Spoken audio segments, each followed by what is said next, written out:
I lost my memory. But I'm faking it. 7 years of being with Ethan. Only to hear, "You're just fun to be with.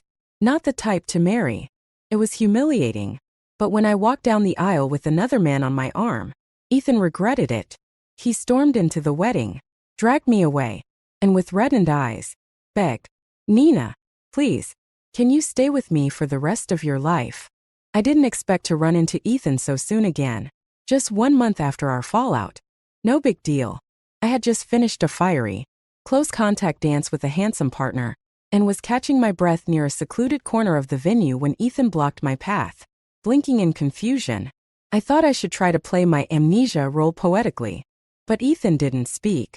His gaze was dark and brooding, simmering with restrained anger. His eyes swept over my exposed back and the hungry stares of nearby men. Without a word, he took off his suit jacket, draped it over my shoulders, and gently pulled me close. The faint, familiar scent of Maginassin cologne lingered around him, mixing with his warmth. His body shielded me from view. His lips brushing close to my ear as he whispered in a low, magnetic voice, "Out of character. Nina, you ignored me for a month. Were you really that mad? Come on. Let's go back to my place or the hotel."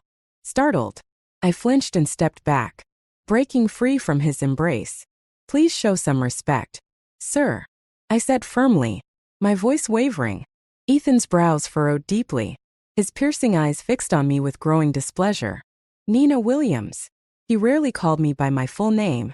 Whenever he did, it meant he was upset. It meant I was supposed to yield, to apologize. But I wasn't the same Nina who had spent years desperately trying to make him marry me. Now, I was Nina, the one pretending to have amnesia after a car accident. I stepped back further, widening the gap between us, frantically scanning the crowd for my fiancé, Liam Carter. Then, feigning politeness, I asked Ethan, "Do we know each other?" Ethan's expression grew irritated, as if my disobedience frustrated him. "Nina, stop pretending." His curt tone sent a shiver down my spine. The emotional breakdown and split from him a month ago.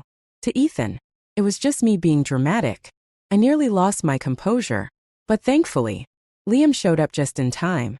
"Apologies, Mr. Hayes," Liam said, stepping between us. His white suit complemented his tall frame as he shielded me protectively. "My fiancée was in a car accident recently and has memory issues. She's still recovering. She doesn't recognize you. It's understandable." Ethan's eyes narrowed sharply, disbelief flashing across his face as he stared at me. His lips parted slightly, and he spoke as if seeking confirmation. "Fiancé." I hesitated, surprised that his shock wasn't about my supposed amnesia but about the word fiancé. Truthfully, I wasn't faking the memory loss just for fun. When I woke up in the hospital to my parents' worried faces and their exhausted, bloodshot eyes, I couldn't bring myself to say, "Mom, Dad, I was someone's toy for 7 years, and he didn't want to marry me." So, I used the accident as an excuse to start over. Thankfully, my real concussion made my story believable, even medically valid. No matter how much Ethan investigated, all he'd find were authentic hospital records and rehab sessions from the past month. "Mr. Hayes," I said, peeking out from behind Liam and biting my lip nervously. My voice carried an innocent curiosity. "Why did you say you wanted to take me to a hotel? Were we that kind of relationship?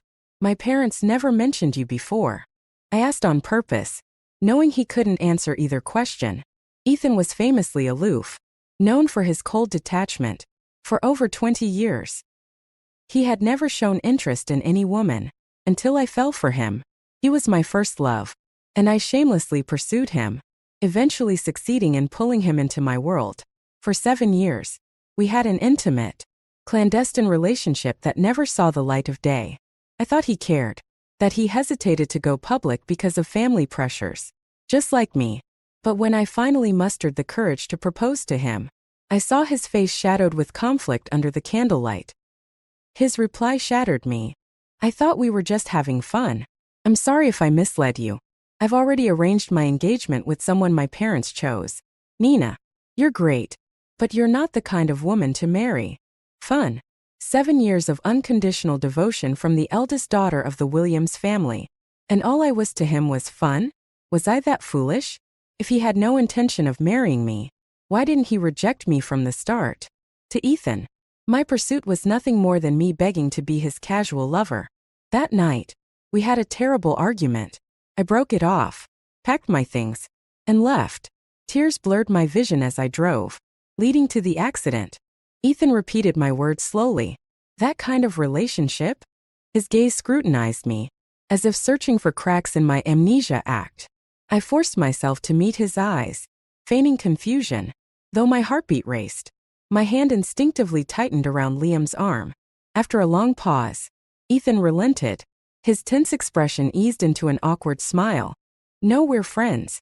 I upset you before, and I wanted to invite you to dinner at the hotel or my place to apologize. I pretended to relax, stepping out from behind Liam and playfully clinging to his arm. Oh, I see. You scared me. I thought I had done something improper in the past. Liam, who was the only one who knew I was faking my amnesia, played along perfectly. He affectionately tapped my nose and said, "How could you? My Nina is the best." Ethan's eyes settled on the diamond ring on my hand resting against Liam's arm. His voice turned cold as he asked, "When did you get engaged?" I know Ethan too well. When he asked that last question, he unconsciously tugged at his tie, a small habit of his whenever he felt agitated or annoyed. I figured it was probably just male possessiveness. After all, when I was with him, I was entirely his. And now, only a month after our breakup, I suddenly became someone else's fiancé. Even someone as composed and detached as Ethan couldn't help but feel unsettled.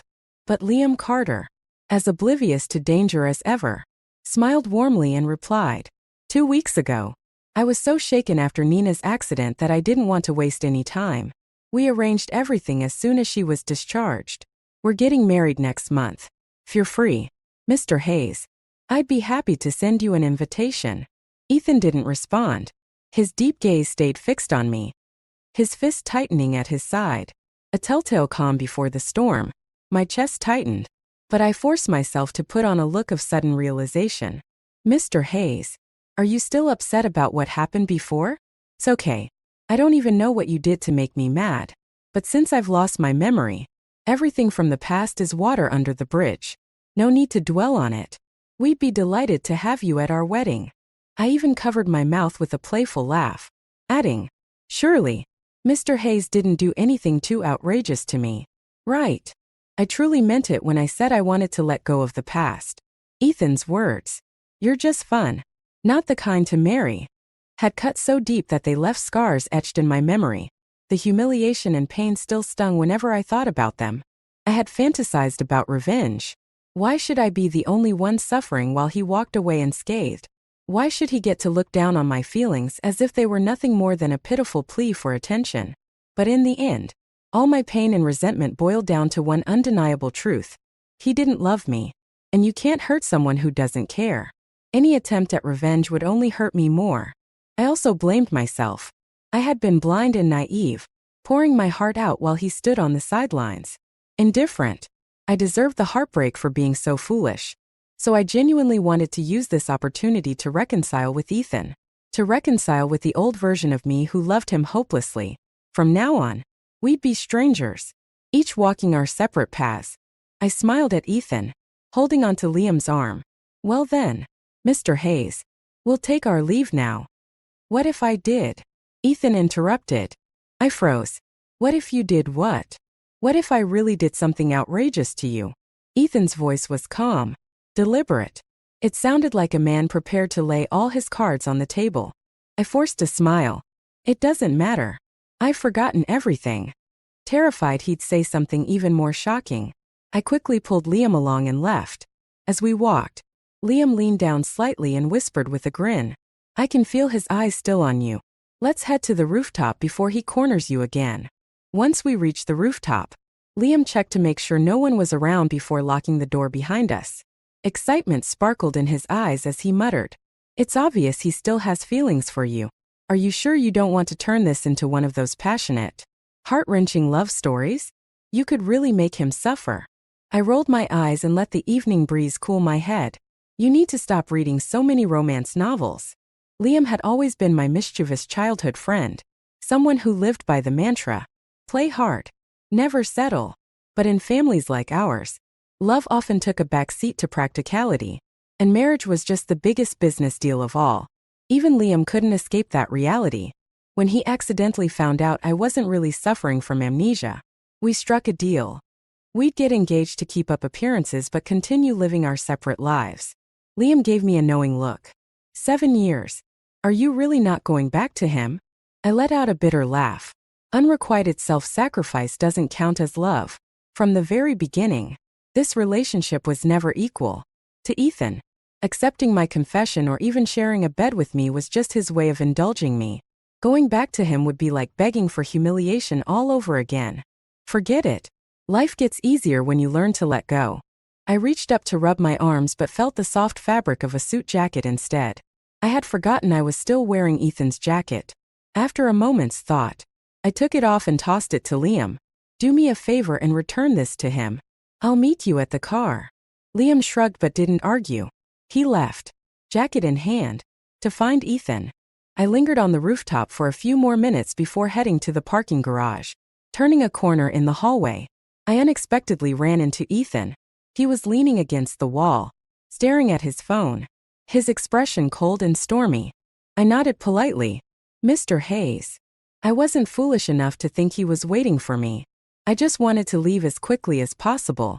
But as I walked past him, I caught the faint smell of alcohol, and before I could react, he grabbed my wrist. Startled, I turned to look at him. Out of the corner of my eye, I saw his phone screen. Picture of me, looking like a medical record. He had checked up on me. Do you need something, Mr. Hayes? I asked, trying to keep my voice steady. Ethan stared at me intently. I came to get my jacket. Ah, what a coincidence. I just sent it back with Liam. You must have missed him. No, Ethan said flatly. I watched him leave.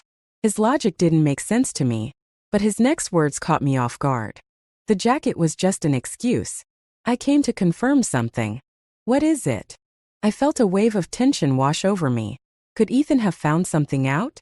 Before I could steady myself, I lost my balance as Ethan pushed me into the nearest private room. In the dim, unlit space, he pressed me against the door. You just said that even if I had done something outrageous before, it wouldn't matter because you've forgotten it. Is that true? His voice was low, tinged with a dangerous calm. Yes, I answered hesitantly. Then what about this? His alcohol-tinged lips suddenly claimed mine, stealing my breath. Ethan pinned me firmly against the door, his long, pale fingers slipping along the line of my dress, finding their way to my bare skin. His warm palm rested on my waist, and the heat seemed to scorch my flesh. I was terrified, unable to comprehend this sudden madness. I struggled desperately, pushing against his shoulders, trying to break free. The kiss that once made my knees weak now felt like a blade scraping against my pride. Didn't he consider that I was, at least in name, engaged? What if someone saw this? How could I hold my head high after this? Ethan must have noticed my resistance and reluctance because he loosened his grip slightly but didn't let me go entirely. Instead, he held me close, his deep voice laced with bitterness. His eyes searched mine as if trying to uncover the truth. We've done so many outrageous things together, and yet, you've forgotten all of it. Only me. Is that really possible? Nina. In that moment, I understood Ethan's erratic behavior. He didn't believe I had amnesia. And, to be fair, it was quite a coincidence. I had faked my memory loss purely out of humiliation. I couldn't face my parents and tell them that my 7-year-long secret relationship was with a man who had no intention of marrying me. So, I conveniently pretended my memory froze before our relationship began. This left me remembering everyone except Ethan. If I wanted to, I could report Ethan for his actions just now. Seizing the opportunity, I shoved him away with all my strength, my face cold and unyielding. Mr. Hayes, I said sharply, my voice tinged with irritation. You just said yourself that we're not in a romantic relationship. So, those outrageous things you mentioned, were they related to a casual arrangement? My tone was cutting, my gaze accusatory. As the eldest daughter of the Williams family, do you think I would stoop so low as to engage in something so degrading? Unless, of course, your charm was just that overwhelming. I deliberately looked him up and down, tilting my head as if assessing him. Not really. I sneered. If anything, I was probably deceived or just used. After all, isn't that what happened? I never knew someone would need to confess and chase after someone just to become their casual partner. Ethan's face darkened, his anger palpable as he glared at me with clenched teeth. Nina. All right, I said, raising a hand in mock surrender. Let's not argue about why. Let's just assume I made a huge mistake before. But as a casual partner, Mr. Hayes, what gives you the right to question me now or force me into anything? The word partner seemed to strike a nerve. His fist tightened, veins visible on the back of his hand. Ethan closed his eyes, took a deep breath, and when he opened them again, his voice was calmer but still carried an undercurrent of restrained anger. Nina, stop being so difficult. I didn't realize you wanted to be my girlfriend back then. I've already called off the engagement my family arranged for me. If you want to be my girlfriend, you can. I've missed you this past month. Maybe what I said that night was wrong. I do care about you. So stop this and come back to me. I had waited years to hear an apology, but instead of feeling relieved, I only felt a bitter sense of irony. Ethan still didn't understand. He still sat on his pedestal, speaking down to me as if he were granting me a favor. The issue was never about being his girlfriend. It was about how he had always seen me, as someone beneath him, someone to be pitied or indulged. A relationship like that was inherently unequal. What use was it to me? Mr. Hayes, I said quietly, my tone weary. I've already told you. I genuinely don't remember the past, but from what I've pieced together about our relationship, it doesn't sound like it was a healthy one. Now, I have a fiancé. Seeking out a casual partner would be a moral failing. I shrugged, giving him a dismissive once-over. And honestly, even if I were looking for one, you don't seem worth the trouble anymore. Ethan's jaw tightened, his eyes blazing with fury as they bore into mine. Not worth it, he growled. What else could it be? I replied coolly. To me, you're just a stranger now. And frankly, you're not my type. I have no interest in being your girlfriend. I took a step back, gripping the doorknob behind me, ready to make my exit. Looking him in the eye one last time, I said firmly, Mr. Hayes, I hope this is the last time we cross paths. From now on, let's remain strangers. Without waiting for his response, I opened the door and walked out, keeping my steps measured and calm despite my racing heart. Ethan didn't follow me. As soon as I was out of sight, the mask I had been wearing fell. The pain I had suppressed came rushing to the surface. 7 years, and it had all ended in nothing. Of course, it hurt. Behind me, I heard the door click shut. Inside, Ethan stood motionless, his face dark with an approaching storm. His phone buzzed again, and this time, he finally picked it up. What is it? He asked, his voice cold.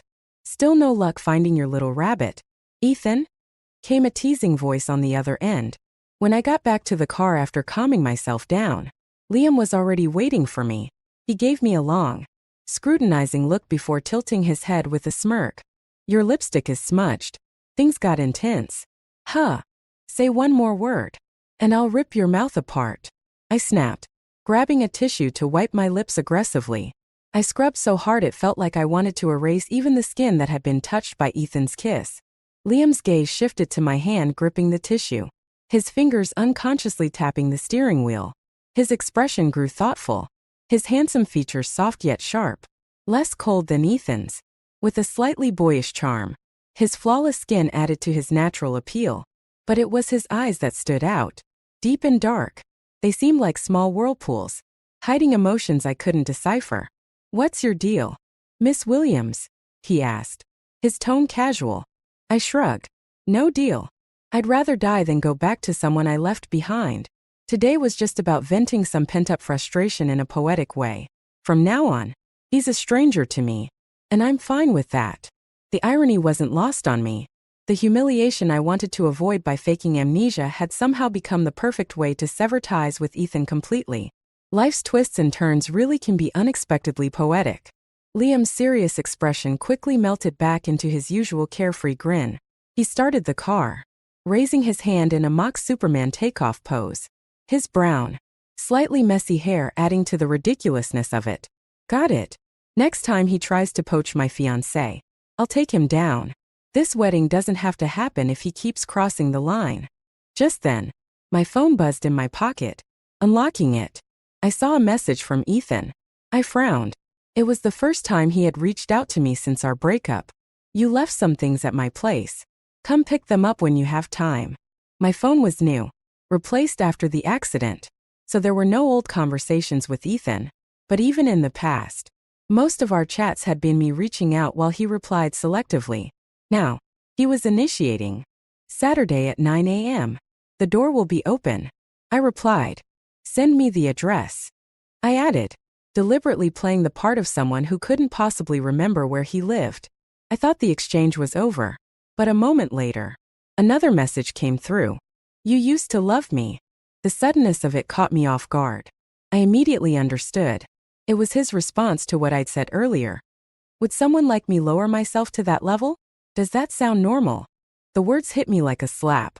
My heart clenched, and I couldn't help but feel pity for the person I used to be.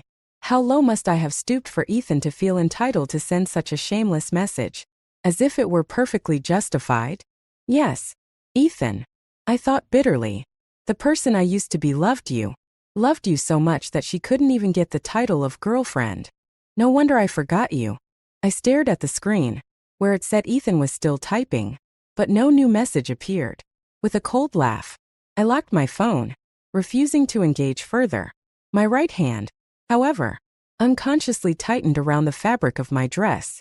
Later that night, at 3 a.m., my phone buzzed again. Maybe it's good that you forgot, his message read. Let's start over. Start over. He had to be joking. I didn't reply, shoving my emotions down as I locked my phone again and took a deep breath. From that moment on, Ethan disappeared from my world entirely. Not that I had much time to dwell on it. My wedding with Liam was set for 3 weeks later, and the hectic preparations kept me busy. Liam practically lived at my pottery studio, complaining endlessly about the wedding plans. Why don't you go work on your craft instead of squatting here all day? I teased, brushing glaze onto a ceramic piece. I'd love to, he grumbled, sitting cross-legged on the couch with a frown. But I'm buried in this wedding nonsense because you're too busy to care. Before I could retort, another buzz interrupted us. It was a message from Ethan, sent to my phone. Liam grabbed it before I could, his expression turning sly as he read it aloud. You should come yourself. I don't allow strangers in my house. Liam's smug grin only grew wider as he continued, mockingly. Oh, look at that. Miss Williams. He wants you to personally grace his doorstep. That's quite the privilege. I froze, clenching my teeth as I turned to glare at him. Liam, dressed in a casual gray tracksuit, looked far too relaxed for someone who was clearly asking for a fight. Do you want to die? I snapped. Liam shrugged, unfazed, his smirk firmly in place. Admit it. He just wants to see you. Aren't you even a little tempted to reply? I picked up my paintbrush, ready to retort, but my eyes drifted to the table in front of Liam. My gaze landed on the bowl of watermelon he'd been eating. Without hesitation, I lunged forward, grabbed the spoon, and shoved a huge bite into my mouth before he could stop me. Liam glared, snatching the bowl away. You're going to choke eating like that. What are you? A child? I stuck my tongue out at him. Mind your own business. Liam rolled his eyes.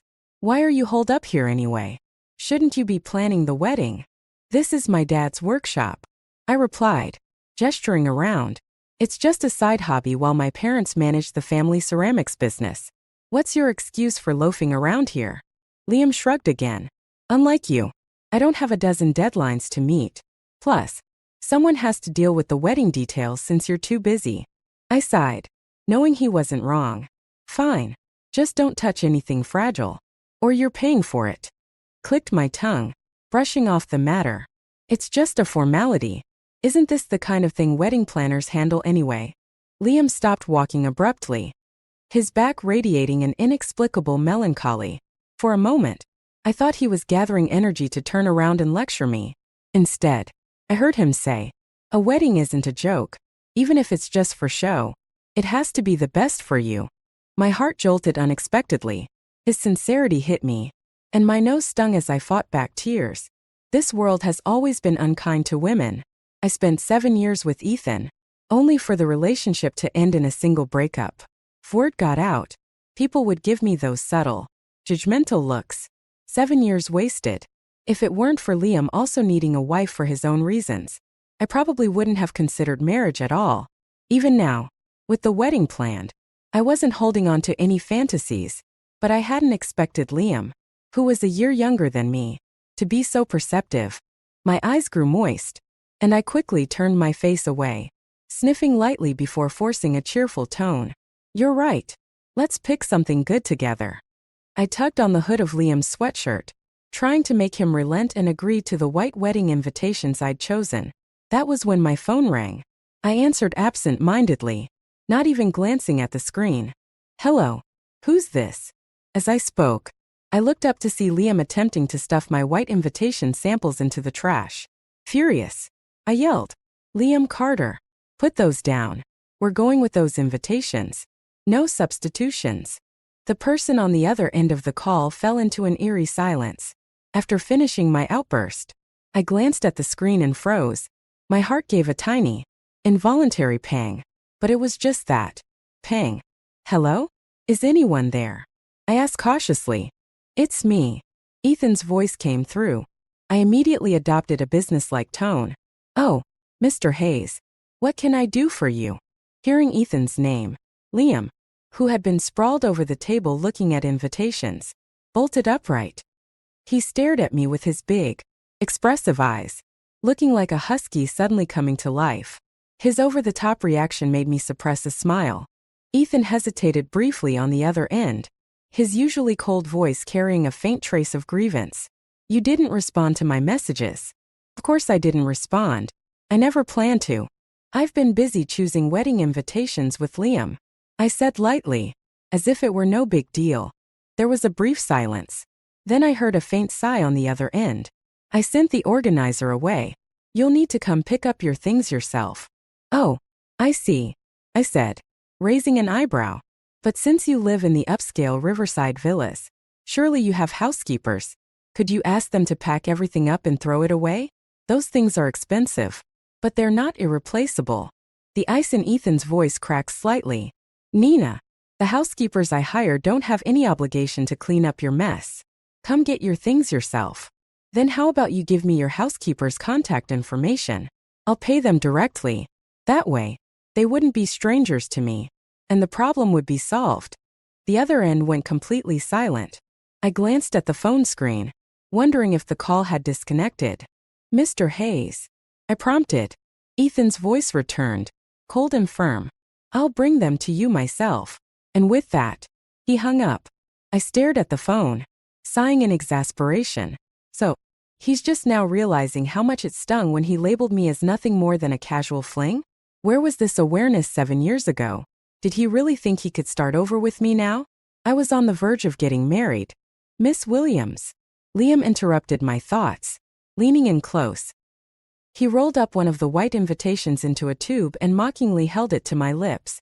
"How does it feel to fake amnesia and mess with an ex?" I smirked, crooking a finger at him. "Come here. I'll tell you a secret." As soon as he leaned in, I wrapped my arm around his neck in a firm headlock. "You dog. How dare you mess with my invitations behind my back?" Liam, his face turning red from the chokehold, flailed dramatically. "Mercy. Your Majesty. Mercy." Too late. In the scuffle, we both tumbled onto the couch, tangled together. Using his longer limbs and superior strength, Liam quickly turned the tables, pinning me beneath him. Our faces were suddenly close, noses almost touching, and even our breaths mingled. The room fell silent as we froze, staring at each other in shock. The atmosphere grew strange, his Adam's apple bobbing as his dark eyes locked onto mine. Slowly, his lips started to move closer. Ding-ling. The doorbell's chime shattered the moment. We scrambled apart and turned toward the door, where Ethan stood casually in the doorway, holding a suitcase. His expression was unreadable as he took in the scene before him. "You got here fast, Mr. Hayes," I blurted, my voice tinged with nervousness. "Fast? No, he must have been waiting outside the whole time." Guilt pricked at me, worried he might have overheard Liam's earlier teasing. "I was in the area," Ethan said simply, his gaze drifting to my arm, which was still wrapped around Liam. His eyes darkened slightly. "Am I interrupting something?" My face flushed as I quickly tried to pull away, but Liam tightened his hold on me, smirking as he turned to Ethan. "Yes, you are. It was just about to get inappropriate. Care to step out, Mr. Hayes?" Ethan's brow twitched, his sharp gaze cutting toward me. His presence exuded quiet tension, but Liam met his stare head-on, unyielding. The unspoken battle between them felt oppressive, and I couldn't stand it anymore. I stepped between them, pushing Liam back with a pointed look. "Enough, Liam. Put the invitations away. It's messy and embarrassing." Liam's expression lit up like a victorious puppy. He turned to Ethan with a smug grin and quipped, "Got it, my dear fiancé. Or should I just throw them away?" I pressed my lips together, glancing back at Ethan, whose expression was dark and stormy. "Mr. Hayes, thank you for bringing my things," I said calmly. "If there's nothing else, I'm quite busy at the moment, so I won't be able to entertain you." Claiming he was here to drop off my belongings was just a transparent excuse. Anyone with half a brain could tell he came to see me, possibly to talk things through or even try to win me back. But I wasn't going to take the bait. I didn't want to give him the opportunity. I hadn't spent 7 days with Ethan. I'd spent 7 years.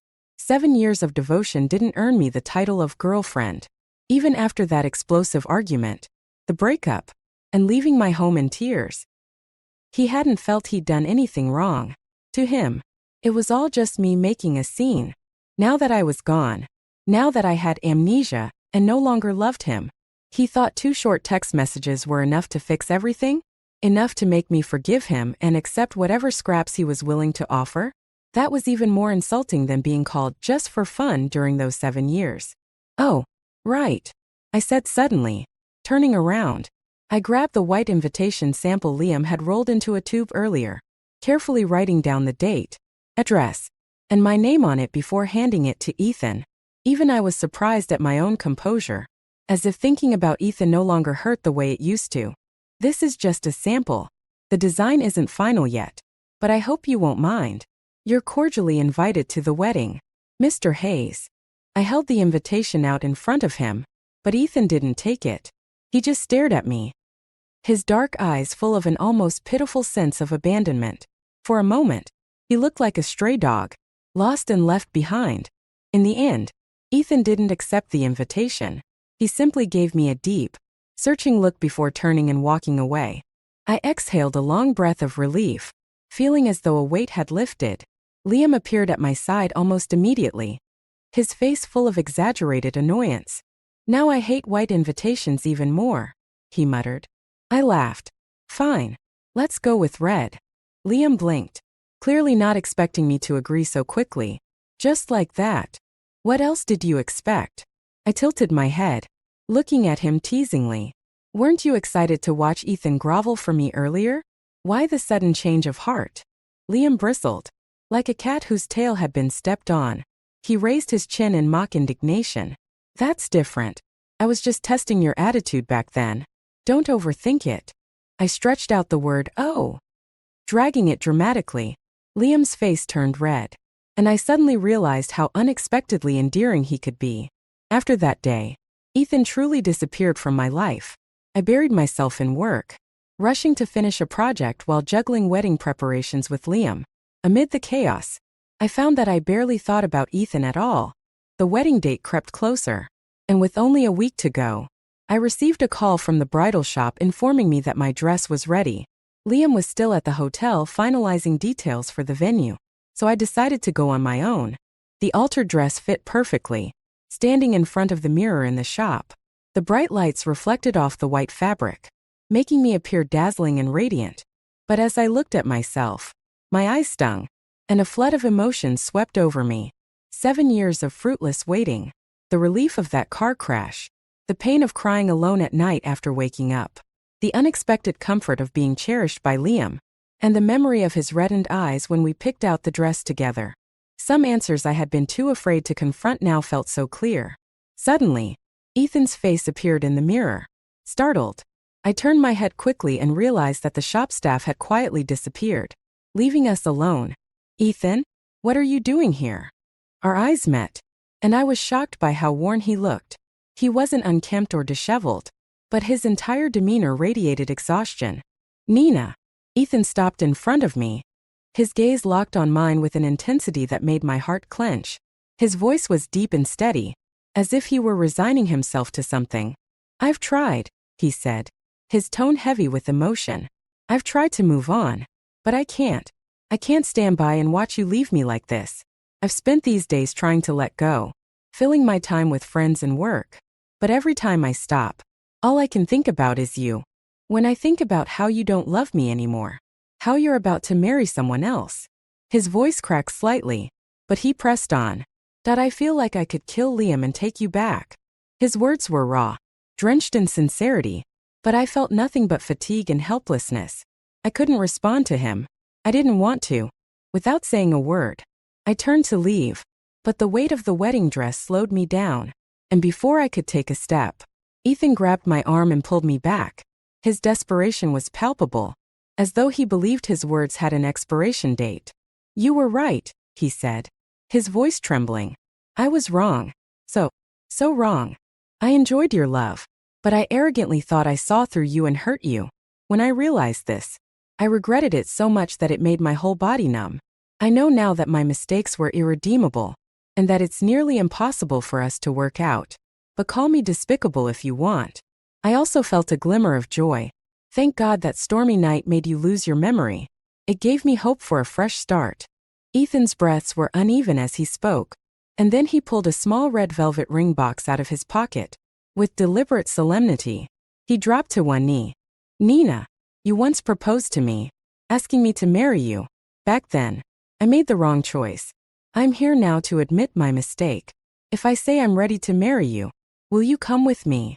Without hesitation, I shook my head. No. Even if I remembered everything, my answer would still be no. Ethan's gaze faltered, but I continued, my voice steady. Ethan, you said it yourself. Our past isn't something worth cherishing, and at the same time, we have no future to build together. It's best for us to part ways as strangers. I meant every word. After I spoke, I looked at Ethan sincerely, but I saw something within his determined gaze begin to crack. What replaced it was an overwhelming panic that surged through his eyes. Do you love Liam? Then, his voice trembled. Even if you remember him, so what? You and he don't have a past to cherish either. If it's a marriage without history, why can't it be with me? It's different, I said without hesitation. Images of Liam's animated expressions and dramatic gestures flashed in my mind, and I couldn't help but smile. The past doesn't matter. My future will be with Liam, and I'm happy to make that choice. Happy to make that choice. Ethan echoed bitterly. He suddenly let out a cold laugh, and a chilling shadow passed through his eyes. So, that's how it is. A willing heart. Nina. Those who have known despair won't let go of even a shred of hope. With those words, Ethan turned and left. But his retreat didn't bring me any relief. Unease settled heavily in my chest, and I couldn't shake the feeling that something ominous was brewing. The day before the wedding, I was on the phone with Liam, and the worry lingered in my voice. Don't stress about it, Liam said gently, his tone steady and reassuring. Whatever Ethan tries to do, it doesn't matter. My family isn't one to be trifled with, but this does remind me. Let me know where you are from now on. No more wandering off on your own. His words washed away some of my anxiety, and I laughed softly. I thought this was supposed to be a business arrangement. When did you start acting like my keeper? Contract marriage or not, I'll be your legal husband tomorrow, he replied, his voice tinged with unmistakable delight. But I hesitated, my expression dimming. Liam, do you really not mind my past? The 7 years I spent with him? There was a pause on the other end of the line before Liam's playful tone grew serious. Nina, The reflection of the moon in dirty water doesn't sully the moon's purity. Your worth comes from within you, not from others. The sincerity in his words pierced through my self-doubt, and then he lightened the mood with a teasing laugh. Anyway, I don't care. You, my queen, are the most beautiful monkey on Mount Huagua. Tomorrow, you better be radiant at the wedding. Is it too late to back out now? I joked, unable to hide my amusement. But my concerns weren't unfounded. On the morning of the wedding, a minor complication arose. The custom wedding rings were delayed by a day and only arrived that morning. Liam had to take a detour to pick them up, and with the morning traffic, it turned into a bigger delay. As I sat in the hotel dressing room, swinging my feet nervously, I tried to stay calm and reassure Liam over the phone. Don't worry, we've got plenty of time. Even if you have to crawl here, you'll make it. Don't wander off. Okay? He warned for the third time before hanging up. The wedding dress was heavy, and even with the air conditioning, I felt stifled. Deciding to step into the hallway for some air, I wandered toward the entrance, wanting to keep an eye out for Liam's arrival. The red-carpeted corridor reminded me too much of that night at the gala, and my mind replayed Ethan's strange behavior. A creeping unease settled over me, making me decide to turn back. But as I turned, I collided with a pair of familiar, bloodshot eyes. Startled, I gasped, but before I could react, a pungent, stinging cloth was pressed against my mouth. Ethan held me tightly, his arms like a vice, and no matter how much I struggled, my strength quickly ebbed away. My consciousness faded, the last thing I saw being Ethan's obsessive gaze. When I woke up, my hands were bound with wide strips of cloth, and I was lying on a soft, luxurious bed. The bindings didn't hurt, but they were unyielding. Ethan sat at the edge of the bed, watching me silently. When he saw I was awake, he smiled softly. You're awake. Suppressing the panic rising in my chest, I struggled to sit up. Ethan, are you insane? Maybe, he admitted, reaching out to gently smooth my disheveled hair. His focused expression sent a shiver down my spine. If I can't win you back through normal means, I'll just have to use unconventional ones. I tried to scoot away from him, but my retreat only seemed to provoke him further. In one swift motion, he grabbed me and pulled me into his arms. His grip on my shoulders was firm, his eyes wild and desperate as tears began to stream down his face. Nina, please don't hate me, he whispered, his voice trembling. I had no other choice, Ethan said, his voice cracking, each word dripping with despair. I know my mistakes are unforgivable, but fate gave me another chance. It erased the terrible memories of what I did, and I can't let go of that hope. The pain in his voice was palpable, threatening to shatter him entirely. Yet I only looked at him coldly, listening without a trace of emotion. My heart was calm, unshaken. I wasn't thinking about Ethan. I was worried about Liam. What if he got back to the hotel and couldn't find me? Ethan seemed to sense my indifference. He wiped his tear-streaked face, grabbed a bottle of water from the table, and opened it before handing it to me. Drink some water, he said softly. I won't hurt you, but don't even think about leaving. We're starting over. I'll wait as long as it takes for you to fall in love with me again. I glanced at the familiar green bottle. Torier, my favorite brand. I remembered once asking Ethan to buy it for me. He got the wrong brand, and when I complained, he'd brushed it off, saying, "Isn't all water the same?" Now, apparently, Ethan could get the right one when he wanted to. My mind was made up. Slowly, I raised my head and looked him in the eyes. I never forgot. Not once. Ethan froze, his brows furrowing. What are you saying? I said. I repeated, my voice steady. I never forgot. Not you. Not what you said about me being just for fun. I pretended to lose my memory because 7 years of my love being wasted was too humiliating. I used amnesia as an escape. Ethan, your chance was gone the moment you said those words. You lost it when you treated my feelings as charity. Ethan's face drained of color. He staggered backward, staring at me with wide, bloodshot eyes. The veins on his forehead bulged, twisting his handsome features into something terrifying. I watched as he struggled to breathe, his chest heaving violently, his back hunched as though he was in physical pain. Then, With a bitter smile that was harder to bear than crying, he said, "You've won. Nina. You hate me that much. Huh. But what can I do? I can't bring myself to hurt you." His laughter was filled with despair as he took a step back. Then another.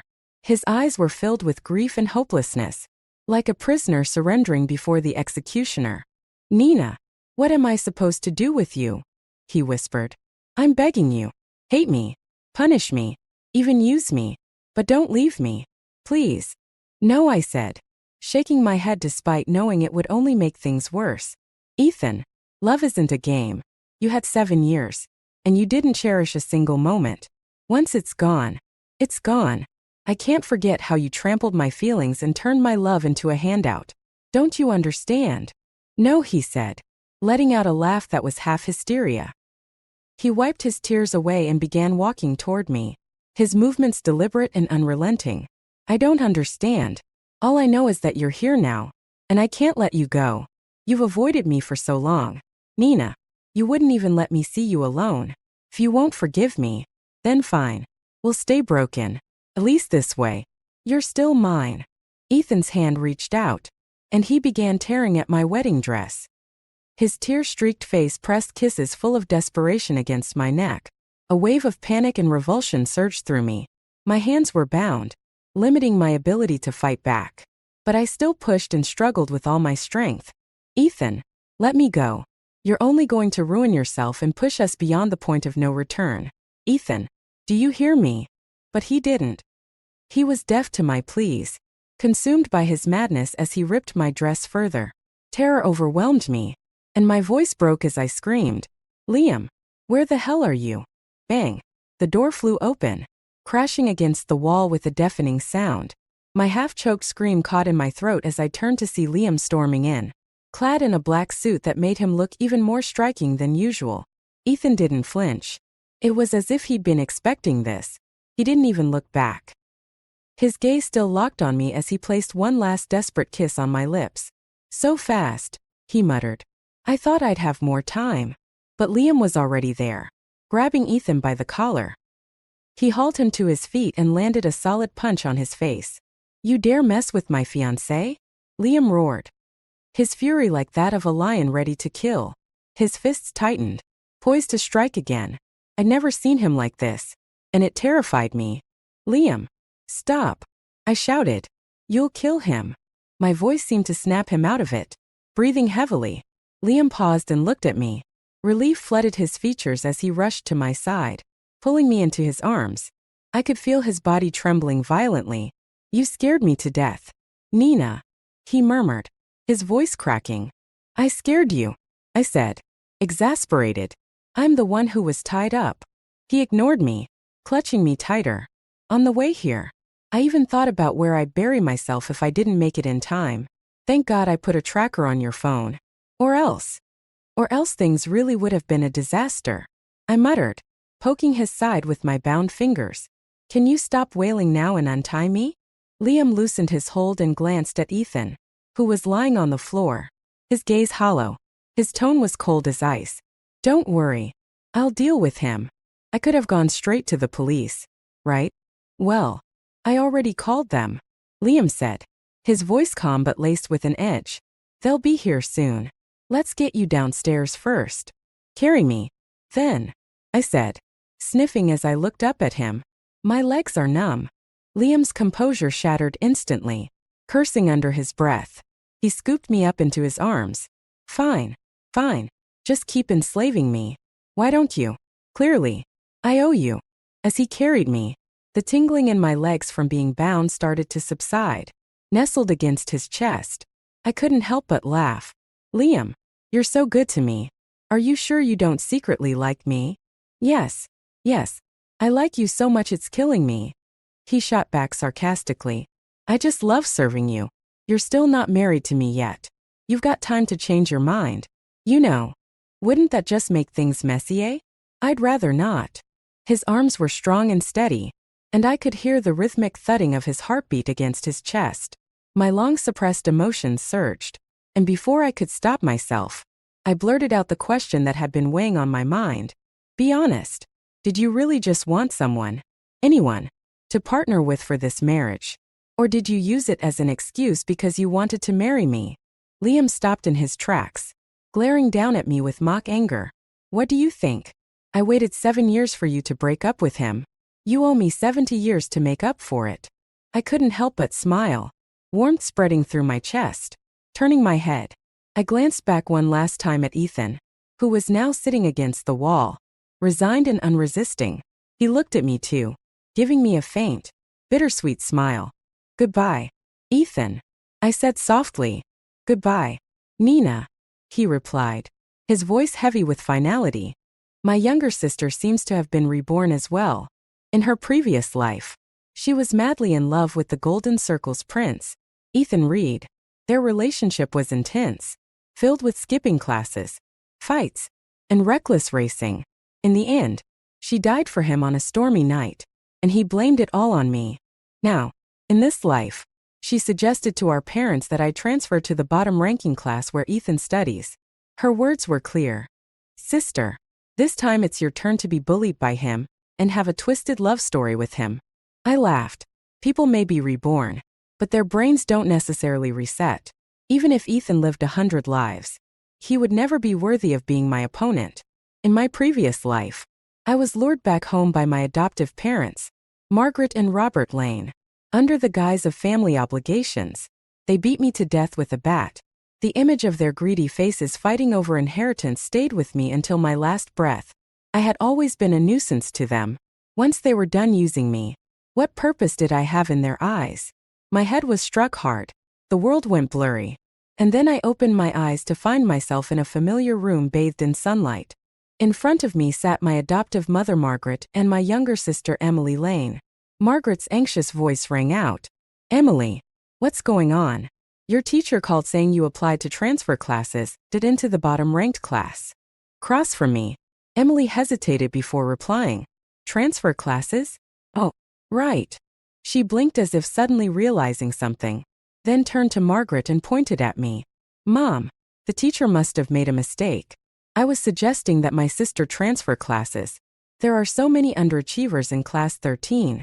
And she's always so helpful that she'd surely love to assist them. In our previous life, Emily fell for Ethan Reed at first sight and begged to transfer to class 13 just 2 months into the school year. Margaret, always indulgent of her, readily agreed. This led to 7 years of entanglement between her and Ethan, culminating in her tragic death after a drunk driving incident during a storm. As for me, I had barely any interaction with Ethan in that life. We exchanged a few words during occasional encounters after graduation, but Emily saw me as a constant threat. She was convinced that their on and off relationship was because I, as his ideal, lingered in his heart. Now, seeing the hostility in her eyes as she glanced at me, I realized, Emily has been reborn too. When she proposed the idea to Margaret, there was no room for discussion. Emily is right, Margaret said. I'll arrange for your transfer tomorrow. Although the Lanes had taken me in due to my father's past kindness, I had always been treated as nothing more than a servant for Emily, never as their daughter. In our past life, Emily begged to transfer, and Margaret originally wanted me to follow her for supervision, but Emily insisted I stay behind, and Margaret relented. Later, Emily even gloated to me. Don't think I don't know. Ethan skipped class to watch your violin competition. You really thought I'd let you spend more time with him? Her smug face didn't warrant a response. Ethan at my competition? A joke. The boy probably couldn't even tell how many strings were on a violin. That rumor had been something I subtly spread myself to avoid being dragged into their mess. But now that things have changed, I'm more than willing to play a new game with her. That night, Emily slipped into my room, silent as a shadow. In this household, my room couldn't be locked because I wasn't allowed any privacy. She stood beside my bed, her cold, venomous gaze scanning me inch by inch. And suddenly, she smiled. Sister, this time it's your turn to be bullied by him, to have a twisted love story. The next morning, I carried my bag to class 13. The moment I stepped into the classroom, a book flew straight at me. I tilted my head slightly to dodge it. A lazy voice called out, "Who said you could dodge?" Ethan Reed lounged in his chair, legs crossed on the desk, a smug look on his face. Fine, I'll give you another chance. Pick up the book. Hand it to me properly. And let me throw it again. I'll let you off for now. I bent down, picked up the book, and walked toward him. Around him stood a few of his lackeys, their gazes filled with disdain and malice. I smiled sweetly. Like this? I asked as I slammed the book's hardest corner directly into his nose. Ack! Ethan jumped out of his chair, clutching his nose as blood streamed down. He sneered at me, his expression dark. You little witch. How dare you touch me? You're dead. His lackeys closed in threateningly. But just then, the teacher walked in. Class, meet your new transfer student, Anna Lane. She ranked second in the entrance exam. So let's all learn from her. Ethan sneered. Don't worry, teacher. We'll make sure to get along with Anna. His bullying tactics were nothing creative. Thumbtacks on my chair. Dead snakes and rats in my drawer. I calmly removed the thumbtacks and threw the animals back at him, scaring him pale. Realizing these tricks didn't faze me, he turned to direct violence. One afternoon, I found a note in my math book. They're taking you to the equipment room. I stared at it for a moment before crumpling it and throwing it away. Who could have written it? Despite their reputation as troublemakers, not everyone in Class 13 was bad. Most were ordinary students crushed under the dominance of Ethan's gang. I glanced around the sparse classroom. A girl named Sarah Walker quickly avoided my gaze, confirming my suspicion. She hesitated before calling out, Anna, let's walk home together. Her courage wavered, but I shook my head with a smile.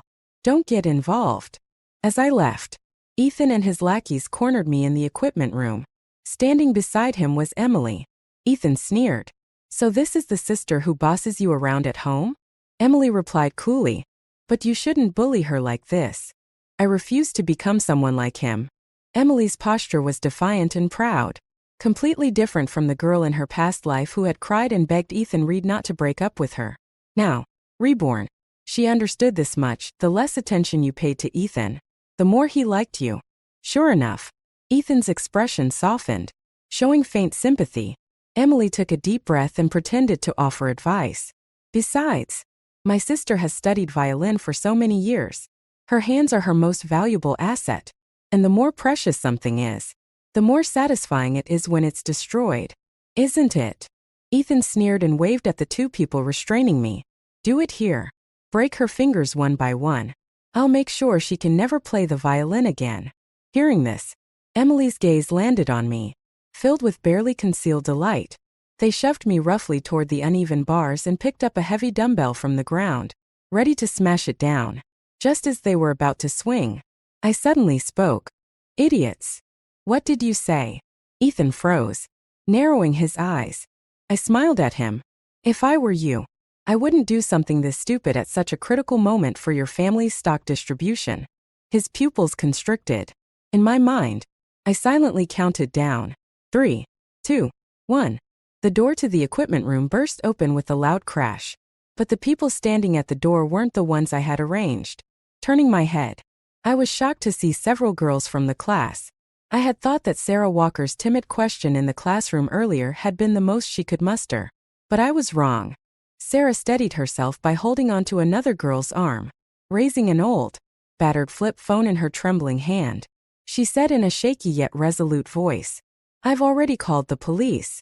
A dead silence filled the room for a few seconds before Ethan burst into laughter. Sarah Walker, right? Looks like the lesson I gave you before wasn't enough. Now you dare stand up for justice? Call the police? Do you even know who I am? Do you think the police can touch me? His cold, mocking gaze turned Sarah's face pale. But before he could intimidate her further, a commanding female voice rang out from the hallway. If the police can't deal with you, perhaps I can. A woman in a dark blue silk dress strode in on high heels. Her sharp gaze swept the room. Ethan Reed. Haven't I told you not to cause trouble during this critical period for our family? Do you understand the mess you're creating? Ethan's arrogance vanished instantly. Sis. Jillian Reed crossed her arms, her expression cold. Let her go and go home. But, sis. He's the one who. I don't care who started it. When you do something, you need to choose the right time and method. Just because I'm stopping you now doesn't mean I'll always stop you in the future. Jillian had come because of the anonymous letter I sent. Over the past month, the Reed family had been in chaos over the division of shares after their patriarch's death. In such a volatile situation, even the smallest scandal could be weaponized. Jillian wouldn't let Ethan jeopardize their position, though she clearly resented being manipulated by me. Before leaving, she glanced at me with a look that was almost dismissive, as though I were no more than an ant by the roadside. Her gaze carried an unspoken warning. Once the Reed family's turmoil settled, Ethan would be free to deal with me however he wanted. I met her gaze and mouthed silently, looking forward to it. Beside her, Emily stared at me for a long moment before suddenly smirking. Jillian Reed actually showed up for this. I get it now that you've come back, too. Her expression was triumphant and taunting. But what's the point? Right now, I'm the one who's Ethan's ideal. And you're the one being bullied. Once the Reed family's internal issues are resolved, I'll enjoy watching what happens to you. After Emily left with her head held high, the equipment room was silent except for me and Sarah, along with the other girls. Anna Lane, since you're okay, we'll leave now, Sarah said hesitantly, clutching her battered phone and forcing a weak smile. Wait, I called after her. The midterm exam sheets came back today. Are there any questions you don't understand? Sarah froze mid-step and stared at me in disbelief. Not just you, I added, smiling as I put a hand on her shoulder. Anyone in class 13 with questions can come ask me. We're all part of the same team. We should stick together and improve as a group. Don't you think? In this era, the chance for someone from a poor background to rise to the top is 1 in a million. More often than not, people like Sarah and her friends are ordinary individuals struggling to make ends meet, while enduring the oppression of people like Ethan Reed. But why should it be that way? I pressed down the gym equipment and met their wide-eyed gazes, which now held a flicker of hope, like sparks in the darkness. I said slowly and clearly, this world belongs to ordinary people like us. The next day, Ethan didn't come to school. I knew the Reed family feud had reached a boiling point, leaving him no time to waste on petty bullying. This naturally put me in charge of Class 13 self-study sessions. The hours that Ethan and his cronies once dominated with chaos were now my time to tutor everyone. In both my past and present lives, I had always devoted myself to learning with everything I had. I stayed up late at night organizing key practice problems, printing them out, and distributing them to the class. They threw themselves into solving the problems with everything they had. Whenever they encountered something they didn't understand, they noted it down and brought it to me the next day for clarification. During this time, Ethan Reed's unmotivated lackeys tried to stir up trouble. They smeared paint over the notes I wrote on the board and then looked at me provocatively. Don't think that just because Ethan isn't here, you can do whatever you want. When he's back, that'll be the day you're finished. I shot them a cold glare. Sarah Walker's seatmate, a girl named Lisa Zhao, silently shut both the front and back doors of the classroom. Everyone else stood up and began surrounding the troublemakers step by step. It seems like you still don't understand the situation, I said, raising the water bottle in my hand. Then I slammed it into the face of one of Ethan's lackeys at the back. Before the day Ethan comes back to deal with me, maybe your day of reckoning will come first. When the second monthly exam results were released, the entire school was in an uproar. Class 13, which had always been the lowest performing class, had shot up to third place in average scores. Even more surprising, 2 students from our class ranked in the top 10 for the entire grade. The school leadership quickly caught wind of this and visited our classroom to investigate. Sarah Walker spoke up. This is all thanks to our class representative, Anna Lane. She's been tutoring all of us privately. Anna Lane? The adopted daughter of the Lanes? I remember she was ranked second in the entrance exams, right? And now she's placed first this time. Who transferred her into Class 13? The school officials exchanged glances, clearly remembering me. Where is Anna Lane now? They asked Sarah. That same day happened to mark the end of the Reed family's internal conflict, and Ethan Reed returned to school.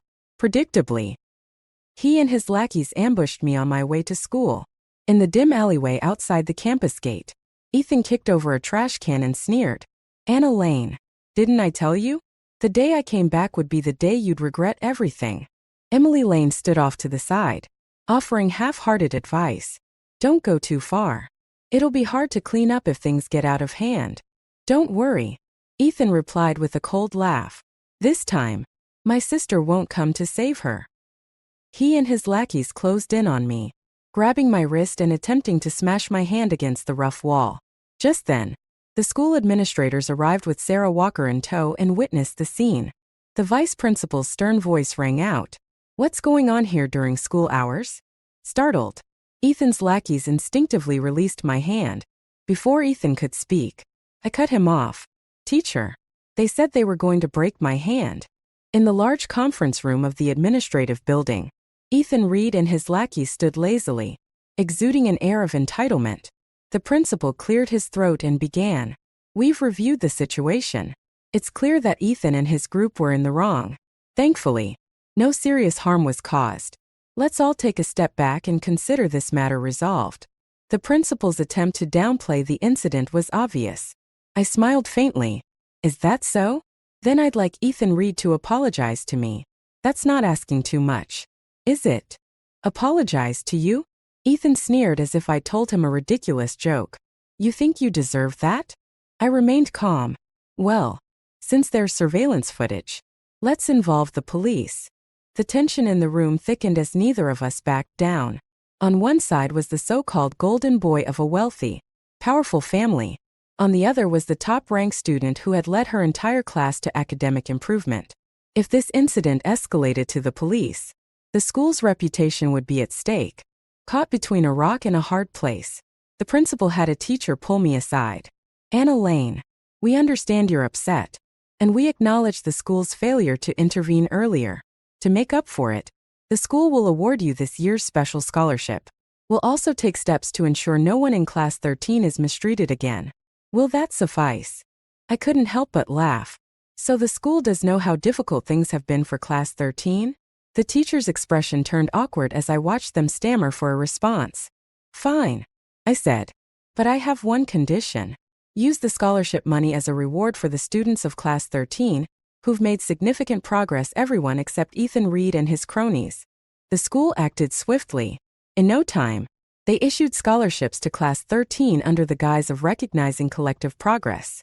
When news of the awards reached the classroom, Sarah and Lisa were visibly emotional. I don't want this money, Sarah said, her eyes red. He should have apologized to you. If we'd been a moment late. Your hand. Lisa trailed off, her voice trembling. I interrupted.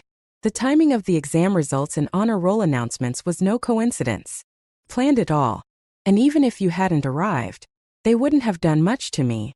People like Ethan fear losing everything. That's their real weakness. Lisa, who had ranked in the top 10 alongside me, silently handed me the scholarship card. I pushed it back to her. I don't need it. Writing course design codes for a few college students earns me more than enough. Don't let this weigh on your conscience. A shallow apology from him is meaningless. Only tangible benefits matter. With less than 6 months until the college entrance exams, financial support like this could help these girls focus entirely on their studies. In my past life, I remembered that when the exam results came out, barely any students from Class 13 qualified for university. Many became mere props in the chaotic drama of Emily and Ethan's toxic relationship. 2 girls had even ended up hospitalized after Ethan attacked them during an argument with Emily, missing their chance to take the exams. I couldn't help but think that maybe my rebirth wasn't just about avenging my death, but about changing the fate of as many people as I could. But now, Ethan Reed must hate you even more, Lisa said, clutching her scholarship card. And your sister. She's clearly been involved in every major incident so far. I nodded. They won't give up so easily. That evening, I smiled and ruffled Sarah's messy short hair. Leave this to me. All you need to do is study hard. That day in the equipment room, you all saved me. Now, I want to save you. That night, I had a rare dream about my past life. After the college entrance exams, I moved out of the Lane household. I spent most of my days buried in the lab or library, seldom returning. During my second year of graduate school, I accompanied my mentor to an academic exchange event and ran into Ethan Reed. He greeted me under the guise of being a former high school classmate, while I, seeking project sponsorship, discussed the development prospects of my current project with him. The very next day, Emily Lane came crying and screaming to find me, her face twisted with hatred as she spat. "You witch! How dare you be the white moonlight he can't forget? It's just your face, isn't it? Who knows what tricks you pulled to get into research? Maybe even your mentor slept with you." I bit into my sandwich without changing my expression and raised my hand. "Security." 2 guards promptly arrived. "This woman seems to have some mental issues.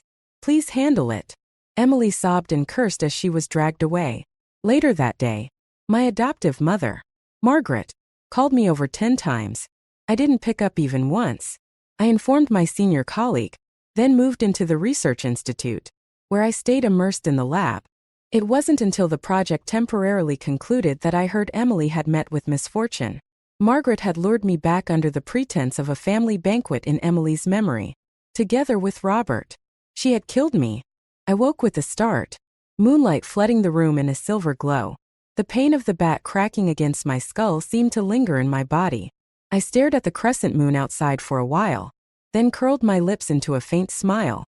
There won't be a next time. After the school's intervention, Ethan Reed no longer dared to openly bully other students. Meanwhile, he grew closer to Emily Lane, who seemed to have perfected her act, manipulating him completely. I didn't know what lies she fed him, but Ethan's gaze toward me grew darker and more malicious by the day.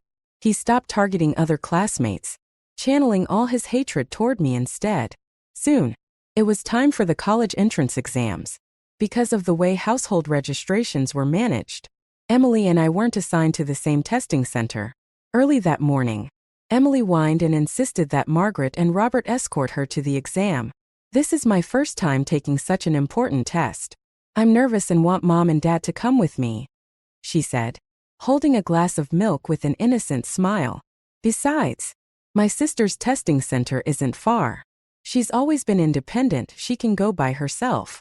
I left the house as the first golden rays of sunlight pierced through the clouds, turning onto a quiet path. The sky suddenly darkened, and the roar of an engine grew louder. A bright red sports car screeched to a halt in front of me. Ethan Reed stepped out with one of his lackeys, smiling as he approached. "Third time's the charm.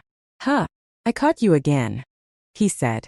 "You've repaid Emily's kindness with nothing but cruelty all these years. Did you really think you'd make it to the exam in one piece?" I tightened my grip on my bag straps, my face devoid of emotion. "Ethan Reed, isn't today your exam day too?" He threw his head back and laughed. "An exam? Me? You think I need an exam to change my fate? I was born at a height you can't even dream of reaching. I don't need to take a test to get into the best schools. Do you think I'm like you?" His laughter faded into a sneer. "You're good at schemes, aren't you? Let's see who you can call for help now." "Oh, wait, you're out of tricks. Everyone else is busy with their exams. No one's coming to save you." A sudden sharp pain shot through my abdomen. Stunned for a moment, I realized he had kicked me hard. I collapsed to the ground, struggling to sit up and brace myself against a wall. Before I could rise, Ethan loomed over me, his expression contemptuous. "I've had enough of you, you lowly dog," he spat. "Who gave you permission to resist me? This time, I'll do it myself. I'll break your fingers one by one." He bent down, reaching for my wrist, but I moved quickly, grabbing a handful of his hair and slamming his head against the wall behind us. "Ah!" Ethan screamed in agony. One of his lackeys rushed over, shoving my shoulder hard against the wall. The impact sent a sharp crack through my body as pain radiated from my left shoulder. I could almost hear the bone fracture, but I gritted my teeth and pressed my forearm against the rough wall, dragging it along until my skin tore. Blood dripped onto my white dress, staining it in jagged streaks.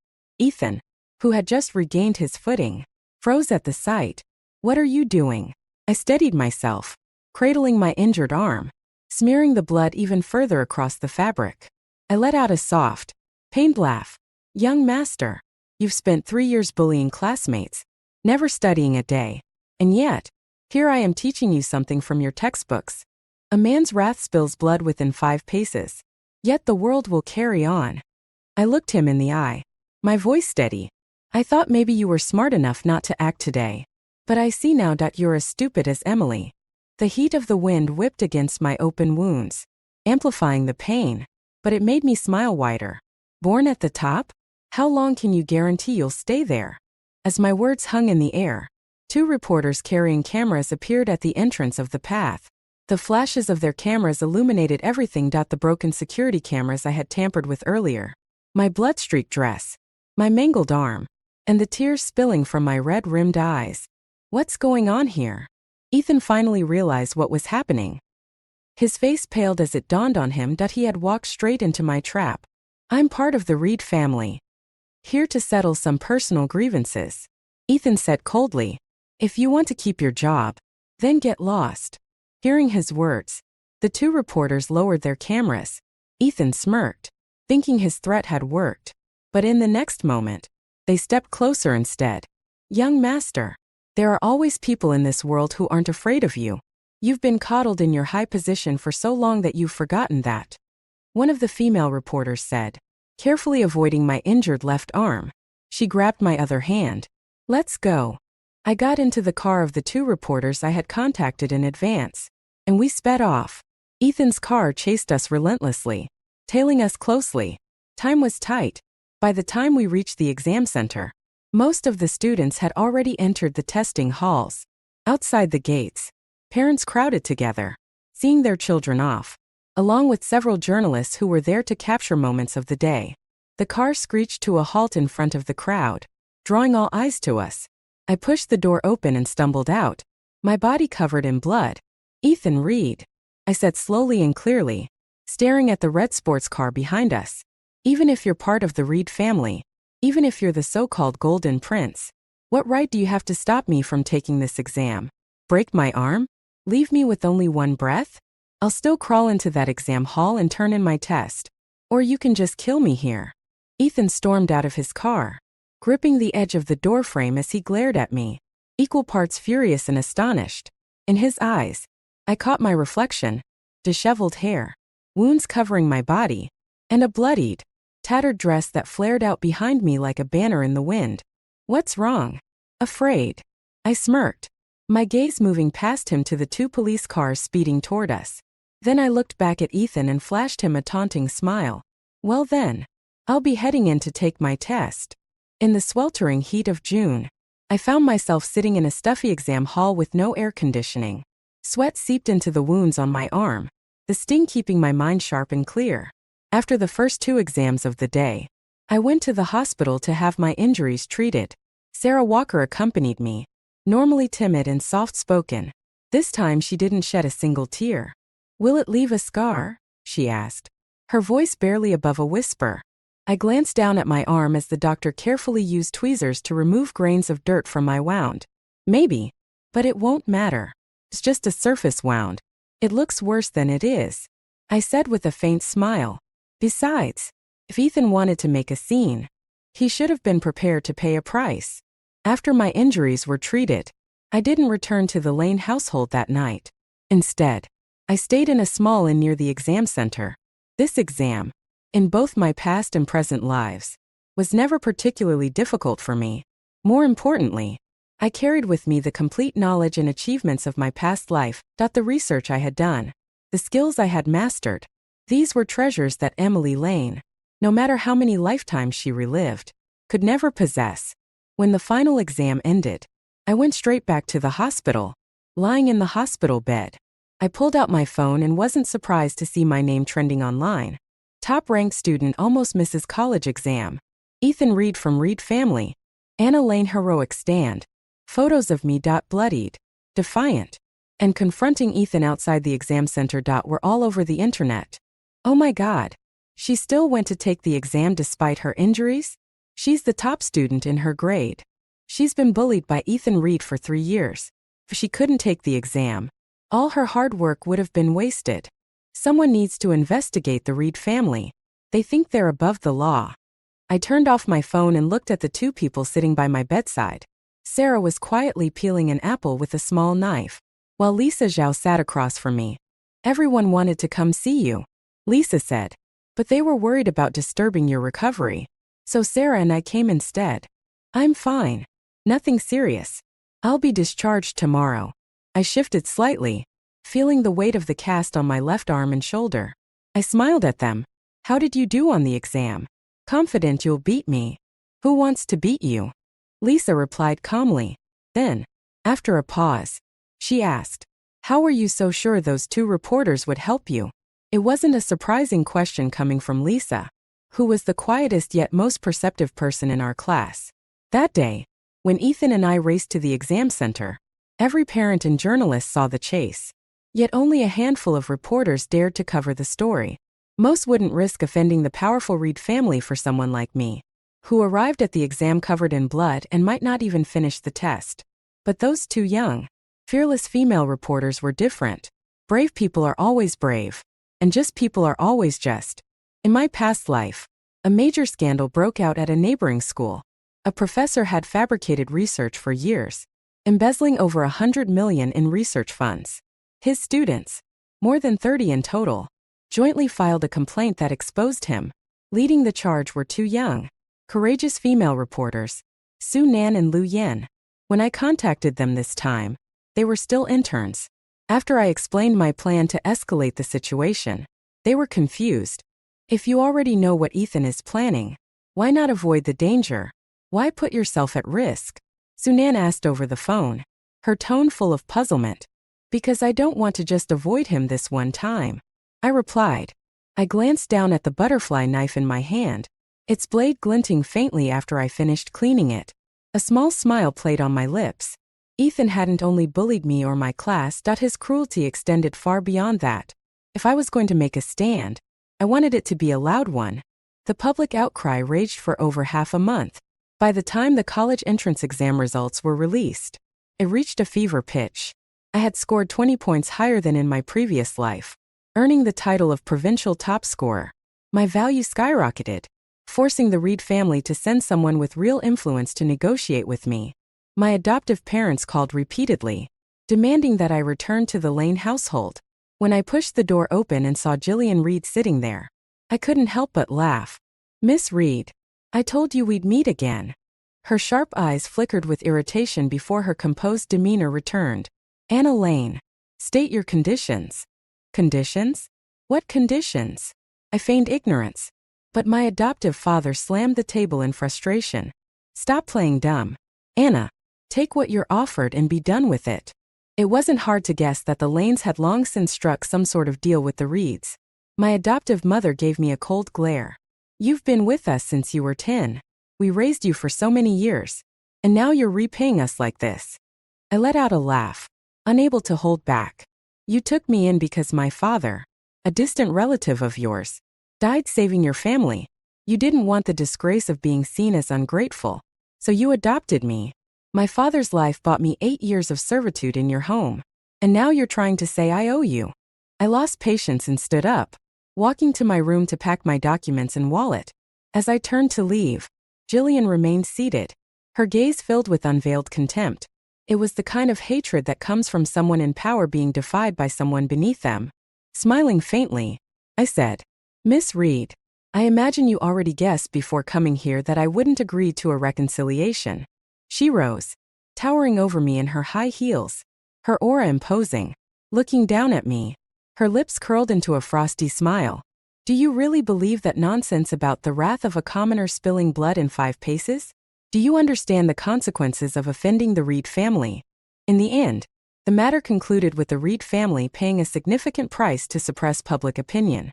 To avoid further scrutiny, Ethan Reed was sent abroad for his studies, and I returned to school with all of Class 13 to accept the recognition we had earned. For the first time in history, every single student in Class 13 passed the college entrance exams. Lisa Zhao even scored 692, earning her a spot in one of the nation's top universities. The principal, red-faced with excitement, shook my hand vigorously, promising me a generous scholarship. I smiled. Principal, I assume you're aware of what happened outside the exam center. He froze, awkwardly clearing his throat. Instead of a scholarship, I continued, I'd prefer if the school committed to fair handling of issues and stricter management. At the very least, ensure that there's never another Ethan Reed who treats human lives like dirt. He nodded stiffly, offering hollow assurances. Still, I knew the Education Bureau had already begun investigating previous bullying incidents. For the next few years at least, our school would be a fairer and more just place. As I left the school, I ran into Emily Lane. Her eyes burned with an even deeper hatred than in my past life. "Anna Lane, how dare you?" she spat, trembling with rage. "Do you think you can turn the world upside down just because you got a second chance? Offending the Reed family, you'll never know how you'll die someday. That's not your concern," I said with a calm smile that didn't reach my eyes. "Or you could test the Reeds yourself and see what it'll cost to kill me." By September, I had enrolled in Tsinghua University's optoelectronics department. The residual heat of the public uproar surrounding the Reed family kept me temporarily safe and allowed me to quickly reconnect with my past life's mentor, Professor Tan. At our first meeting, I said, "Professor Tan, I'd like you to guide me for this year's World University Programming Competition." He studied me for a long moment, his gaze softening behind his glasses. "You're the one who stood up to the Reeds, aren't you?" After I won the competition's gold medal without contest, I waited until we were alone to hand over my research on advanced microchips. Work that was years ahead of its time. In his quiet office, Professor Tan examined the data, his eyes sharp and questioning. "This project is classified, and you're just a first-year student. Explain yourself." "Anna." I smiled lightly. "You can think of me as exceptionally talented, or as someone who didn't drink the soup of forgetfulness before reincarnating. Verify the data and results as you wish. Investigate my background if you must. I'm simply doing everything I can because, in an era where technology advances at lightning speed, every year saved on development counts. You know better than I do how much it matters for a country to lead in any given field." I had anticipated Professor Tan's cautious nature. I knew he would investigate thoroughly, so I waited patiently. About a week later, he invited me to his home. The first question he asked echoed one Lisa Zhao had posed to me in the hospital. "How did you know those two reporters would help you?" His version, however, carried a subtle difference. "You didn't contact anyone else, did you? You went straight to them. That means you were certain from the beginning how they'd act. You didn't even go out of your way to find their contact information." Sitting in his dimly lit study, I met his gaze with calm composure. "When I was very young, my mother passed away. After my father died, I was taken in by the Lanes. For a long time, I didn't know what it was like to receive love or support from elders. Until I met my mentor in my past life. I remember working late in the lab for 3 days straight, my eyes bloodshot as I prepared a paper for publication. During a team dinner, I was mentally calculating data when my mentor suddenly tapped my head with his chopsticks. "If you're this distracted while eating, anyone would think I'm overworking you." I snapped back to reality as he tugged playfully at my cheek. "Smile more, won't you? You're so young, yet you seem even gloomier than me. An old lady." In this lifetime, Professor Tan regarded me for a long time before he spoke again. "When I'm not working on research, I occasionally read novels. Stories about time travel and reincarnation, though far-fetched, that can be surprisingly entertaining." I blinked at him. "Really? I don't read them much." He continued. "I'll arrange for someone to verify the data and organize the project's progress accordingly. As for you, once your foundational courses are complete, I'll request permission for you to join my lab early. If you have any other difficulties, feel free to let me know." Hearing this, my exhaustion seemed to vanish. I stepped forward and shook his hand earnestly. "Professor, truly, thank you." With Professor Tan's support, I quickly sold several large algorithm-based software programs I had developed, accumulating significant funds while gaining a much broader network of contacts. One company even sent me an invitation to a business gala, hoping to find some worthwhile opportunities. I attended, only to run into Emily Lane. She wore a snow-white gown adorned with a pearl necklace, trailing gracefully behind Gillian Reed. Together, they basked in the spotlight, surrounded by admiration. In my previous life, Emily's relationship with Ethan Reed had been staunchly opposed by the Reed family. Gillian, in particular, had publicly expressed disdain, declaring the Reeds would never accept someone from such a lowly background. But this time, it seemed Emily had successfully integrated into their family. I let out a derisive laugh, handed my business card to a potential contact, and turned to leave. But Emily called out to me, "Anna Lane." I stopped and turned, surprised to see she had left Jillian's side and was now standing before me, holding a wine glass and wearing an innocent expression. "Why hold grudges between sisters?" she said sweetly. "Instead of running around pitching your little projects, why not come to me for help? What would I ask you for?" I replied. Emily laughed triumphantly. "I'm now Ethan Reed's fiancé, officially recognized by the Reeds. What do you think you should ask me for?" Her eyes sparkled with barely contained pride, and I understood immediately. She had sought me out solely to gloat. In this lifetime, she had finally achieved her dream of being accepted by the Reeds. She was so ridiculous that I didn't even want to waste another word. Turning away, I walked off. Behind me, she shouted angrily, "You think you can stay smug forever? The storm from before is long over. Once Ethan returns, no one will protect you. Anna Lane, I'll enjoy watching you die." I met Ethan Reed again 3 years later at an industry conference I attended with Lisa Zhao. The chaos surrounding the college entrance exams had long passed. As Lisa and I wandered the vast exhibition hall, sunlight filtered through the skylights above. Turning to me, Lisa said, "Sarah called this morning. Her interview went well, and she starts her internship next week. Everyone's so grateful for how you tutored us that year, helping us all pass the college entrance exam. And now, you're even using your connections to secure internships for us." He paused, watching me as I adjusted a robotic arm. His voice dropped. "Sometimes, feels like a dream. That night, I dreamed it wasn't you who transferred into class 13.it was your sister." She didn't resist Ethan Reed's bullying. Instead, she fell in love with him. Before the college entrance exams, they had a fight. I turned away silently, patting his hand to stop him from continuing. "Try the adjustments I made," I said. Lisa fell silent, focusing on the robotic arm and smoothly typing a string of code into a nearby console. "Don't dwell on it," I said softly. "You said it yourself. That was just a dream. This is reality. Besides, I didn't pull strings for free. I expect you all to help me with something. Tell everyone this is a fair trade, not something you owe me." Lisa stared at me, his expression conflicted, though usually reserved. He seemed unable to find the words he wanted to say. Just as I was about to tell him it was time to leave, a voice called out behind me, "Anna Lane." I froze, then turned to see Ethan Reed standing not far away, his sharp gaze locking onto mine. After 3 years abroad, he seemed more composed, his malice carefully concealed. He greeted me with a faint smile. "Long time no see. Well, if it isn't Ethan Reed." I smiled back. 3 years and you're still alive? I thought you died in a shootout by now." His expression didn't falter, though the sharpness in his eyes deepened. "You should be glad this is just within our country. Otherwise, I could have killed you and called it self-defense." It seemed he thought his words carried a weighty threat.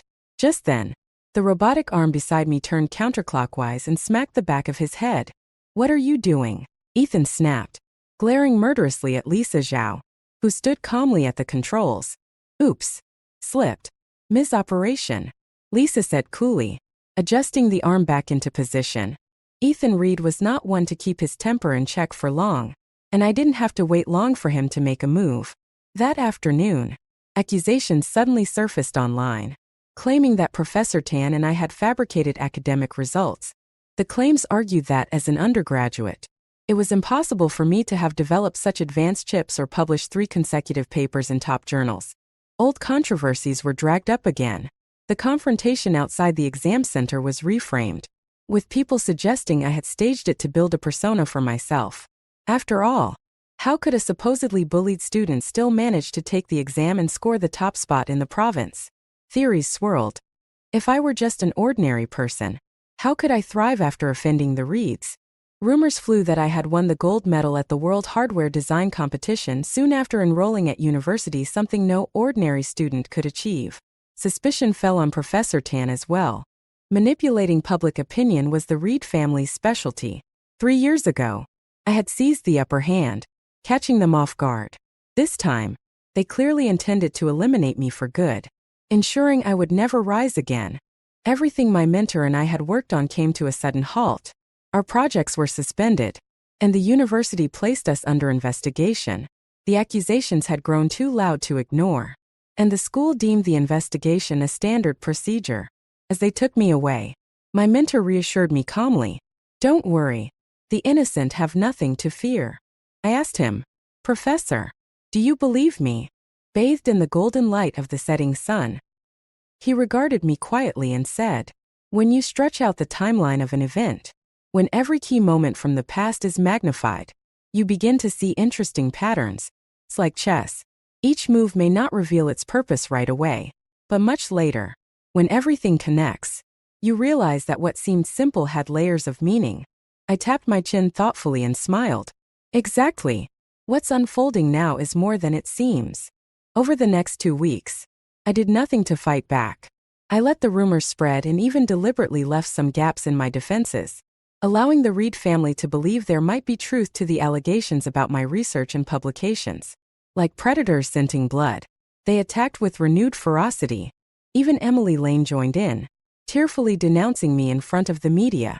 She accused me of being ungrateful after years of being raised by the Lane family, and claimed I had bullied her relentlessly as her older sister. The controversy raged, escalating to the point where the entire nation demanded answers. That's when I held a press conference streamed live across the internet. The interviewers were Sue Nan and Lu Yen, the same fearless reporters I had worked with before. With their cameras trained on me, I opened the file in my hands. These, I began, are records of the course designs I created for college students when I was in high school. Here is a comprehensive breakdown of the development process for the TW2108 chip. This, I said, holding up another stack of papers, is every draft of my research. First, second, mid-stage, and all corresponding experimental data. As for the incident outside the exam hall years ago, let me show you this video. The footage played on a large projection screen. Every detail was magnified. The vandalized surveillance camera at the street corner, my bloody dress, my mangled arm, my tear-streaked face, and Ethan Reed's menacing expression as he snarled, "I'm from the Reed family. I'm here to settle a personal score. If you want to keep working in this industry, get lost." The screen went black with a sharp crack. I steadied myself, turned back to the camera, and continued. The Reeds have hated me for years. They wanted me to disappear like the countless others they've bullied and crushed. But I refused to let that happen. Why should their campus bullying go unpunished? Why should their lies and slander be taken as truth? This world doesn't belong to the Reeds. It belongs to all of us. Justice will prevail. I paused, then said firmly, I am formally reporting the Reed family for intentional homicide, unethical business practices, and market monopoly. The screen changed, displaying photographs of contracts bearing the Reed family's official seal, along with secretly taken images of their lavish dealings. The photos revealed Ethan Reed and Jillian Reed meeting with powerful figures both domestically and abroad. Before I could present all the evidence, the live stream was abruptly cut off. But I knew the information I had shared would spread across the vast internet like wildfire. Later, sitting in a dimly lit room with Sue Nan, I felt the heat of the studio lights on my face, rubbing my cheeks. I let out a soft laugh. I told you, I said. I'm not here to just avoid them this one time. If we're going to fight, let's fight big. Back then, the Reeds' internal conflict was about much more than just shares. The stakes were massive, and no mistakes could be afforded. That's why Jillian Reed had personally intervened to stop Ethan's reckless actions after the equipment room incident. Afterward, Jillian had taken Ethan to a private luxury suite to secure a deal that would shape the Reeds' future. With the support of those allies, they emerged victorious in the family's power struggle. Later, the college entrance exam scandal gave Jillian an excuse to send Ethan abroad under the guise of laying low. In reality, it allowed them to build stronger connections for future collaborations. Now that Ethan was back, everything was in place. Their plan was simple: ruin me, take over my projects, and hand the results to their prearranged partners. When I asked my mentor if he believed me, he had hesitated only briefly before asking, "What do you need me to do?" I handed him a list. 2 lifetimes' worth of experience had given me not only clarity about my adversaries, but also insight into the questions that had haunted me in my previous life. Using the money from selling my software, I infiltrated companies connected to the Reed family, placing my former classmates from Class 13 in internships, Through their work in marketing and business, they managed to gather useful information. Photos, documents, and connections. The Reeds, sensing danger, tried to suppress the growing storm, but they had lit the match themselves. There was no way I'd let them extinguish it. The day Gillian and Ethan Reed were taken in for investigation was a rainy, overcast one. The Lane family, deeply tied to the Reeds through business and even marriage, wasn't spared either. My adoptive parents, who had adored Emily to the point of obsession, took the fall for everything. Knowing they couldn't escape, they claimed full responsibility to protect her, ensuring she walked away with her life. But nothing else. That afternoon, I stepped out of the research institute, umbrella in hand, only to be tackled by a familiar figure. I narrowly dodged and turned to see the face of the person who had rushed at me, Emily Lane. She sat on the rain-soaked ground, glaring up at me with resentment. "How is it fair?" she demanded bitterly. "How is it that you, Anna Lane, became his irreplaceable white moonlight without doing anything? I've worked so hard and become the same for him. But why did you destroy him? Why did you ruin the entire Reed family? Anna Lane, you wretch. Why wasn't it you who died?" A sharp slap echoed as I struck her across the face. Dropping my umbrella, I grabbed her chin, forcing her to look at me. "Because it was never supposed to be me who died," I said slowly and firmly. "Was it me who ruined the Lane family? They brought this upon themselves with their murders, arson, treason, and betrayal of our country. Golden Prince? That outdated title belongs in the graveyard of feudal relics." I leaned closer, staring into her rain-drenched eyes. "Don't you understand yet? Emily, you're a fool. Your vision is too narrow, too short-sighted. Do you realize how much can be achieved in a second lifetime? You can save an entire class's future. You can push critical national technologies 5 years ahead of the world. You can uproot a malignant tumor long before it spreads and prevent devastating losses. If you aim high enough, you can change the world itself. And yet, all you've ever wanted is to be the object of one man's love. That's not just foolish. It's beyond redemption." She stared up at me, stunned, as the rain poured harder, washing over us and blurring the world around us. After a moment, she suddenly burst into uncontrollable sobs. After the Reed siblings were sentenced to death, it was reported that they had desperately sought ways to escape their fate. Remarkably, Ethan Reed managed to find help. On the way to the execution site, he staged a prison break. The police pursued him all the way to the docks, where Ethan was shot over 20 times by the shore. He died on the spot. My adoptive parents, Margaret and Robert Lane, were sentenced to 20 years in prison. When the news broke, Emily Lane committed suicide. Perhaps she saw no way out, no chance of ever recovering her standing. Or maybe she clung to the desperate hope of being reborn again. Who knows? I shut down my computer and walked to the window, washing my hands at the nearby sink. Through the glass, I could see Sarah Walker and Lisa Zhao standing outside the research institute, waving at me with the rest of the Class 13 group. Turning away, I looked at my mentor. "Professor, I'd like to take the evening off. We have a group activity." He raised an eyebrow. "You say that like I never let you join social events. Go ahead. Then, don't be a workaholic cooped up in the lab all the time. You're too young for that." I waved goodbye to him and headed downstairs. The elevator doors opened to reveal the spacious first-floor lobby, bathed in the fiery red glow of the setting sun. The light stretched out, unrestrained, illuminating everything. Ahead of me, my friends were waiting. The path before me was bright, clear, and full of promise.